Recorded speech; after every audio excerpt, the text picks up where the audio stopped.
ہمیں اماں جی اس وقت زہر لگتی ہے جب وہ سردیوں میں زبردستی ہمارا سر دھوتی ہے، اس صابن سے کہ جو کپڑا دھونے کے بھی کام آتا ہے اور سر میں لگانے کے بھی۔ آنکھوں میں صابن کانٹے کی طرح چبھتا اور کان اماں کی ڈانٹ سے لال ہو جاتے۔ ہماری ذرا سی شرارت پر اماں آگ بگولا ہو جاتی اور کپڑے دھونے والے ڈنٹا اٹھا لیتی جسے ہم ڈمنی کہتے تھے، لیکن مارا کبھی نہیں۔ کبھی عین وقت پر دادی جان نے بچا لیا، کبھی بابا نے، اور کبھی ہم ہی بھاگ گئے۔ گاؤں کی رونقوں سے دور عین فصلوں کے بیچ ہمارا ڈیرا تھا۔ ڈیرے سے بگھی پکڑ کر گاؤں جانا اماں کی سب سے بڑا شاپنگ ٹور ہوا کرتا تھا، اور اس ٹور سے محروم رہ جانا ہماری سب سے بڑی بدنصیبی۔ اگر کبھی اماں اکیلے گاؤں چلی جاتی تو وہ واپسی پر ہمیں مرونڈے سے بہلانے کی کوشش کرتے۔ ہم پہلے تو ننھے ہاتھوں سے اماں جی کو مارتے، ان کا دوپٹہ کھینچتے، پھر ان کی گود میں سر رکھ کر منہ پھاڑ پھاڑ کر روتے۔ کبھی اماں گاؤں ساتھ لے جاتی تو ہم اچھلتے کودتے خوشی خوشی ان کے پیچھے پیچھے بھاگتے۔ شام گئے جب گاؤں سے واپسی ہوتی تو ہم بہت روتے، ہمیں گاؤں اچھا لگتا تھا۔ ماں ہم گاؤں میں کب رہیں گے؟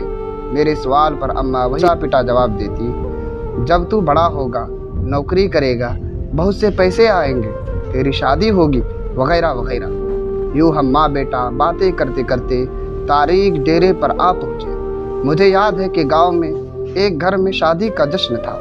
وہاں جلنے بجھنے والی بتیاں بھی لگ گئی تھیں اور پٹاخے بھی پھوٹ رہے تھے، مگر میں نے ماں کی بہت منت کی کہ رات ادھر ہی ٹھہر جائے، لیکن وہ نہیں مانی۔ جب میں ماں جی کے پیچھے روتا روتا گاؤں سے واپس آ رہا تھا تو نیت میں فطور آ گیا اور چپکے سے میں واپس گاؤں لوٹ گیا۔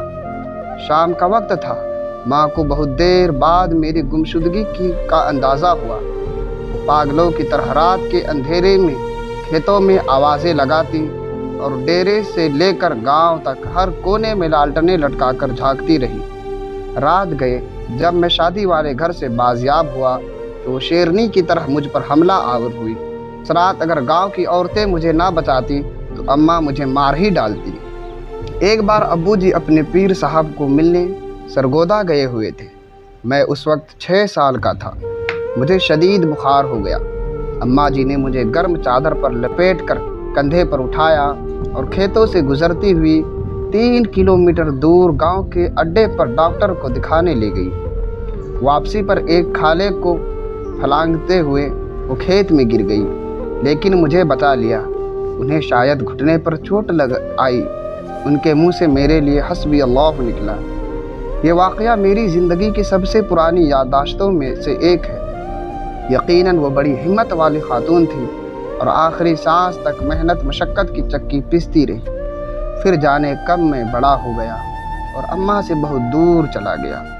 سال بھر بعد جب گھر آتا تو ماں گلے لگا کر خوب روتی، لیکن میں سب کے سامنے ہنستا رہتا۔ پھر رات کو جب سب سو جاتے تو چپکے سے ماں کے ساتھ جا کر لپٹ جاتا اور اس کی چادر میں منہ چھپا کر خوب روتا۔ ماں کھیت میں چارہ کاٹتی اور بہت بھاری بوجھ اٹھا کر سر پر اٹھا کر ٹوکے کے سامنے آ کر پٹک دیتی۔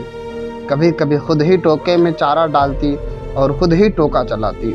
جب میں گھر ہوتا تو مقدور بھر ان کا ہاتھ بٹاتا۔ جب میں ٹوکا چلاتے چلاتے تھک جاتا تو سرگوشی میں مجھ پوچھتی، بات کروں تمہاری فلاں گھر میں؟ وہ جانتی تھی کہ میں پیدائشی عاشق ہوں اور ایسی باتوں سے میری بیٹری فل چارج ہو جاتی ہے۔ پھر ہم نے گاؤں میں گھر بنا لیا اور ماں نے اپنی پسند سے میری شادی کر دی۔ میں فیملی لے کر شہر چلا آیا اور ماں نے گاؤں میں اپنی الگ دنیا بسا لی۔ وہ میرے پہلے بیٹے کی پیدائش پر شہر بھی آئی۔ میں نے انہیں سمندر کی سیر بھی کرائی۔ سمندر کے ساحل کے کنارے پر چائے پیتے ہوئے انہوں نے کہا، اس سمندر سے تو ہمارے ڈیرے کا چھپڑ زیادہ خوبصورت لگتا ہے۔ ماں بیمار ہوئی تو میں چھٹی پر ہی تھا۔ انہیں کئی دن تک دوائی کھلا کر سمجھاتا رہا کہ معمولی پیٹ کا درد ہے، جلد افاقہ ہو جائے گا۔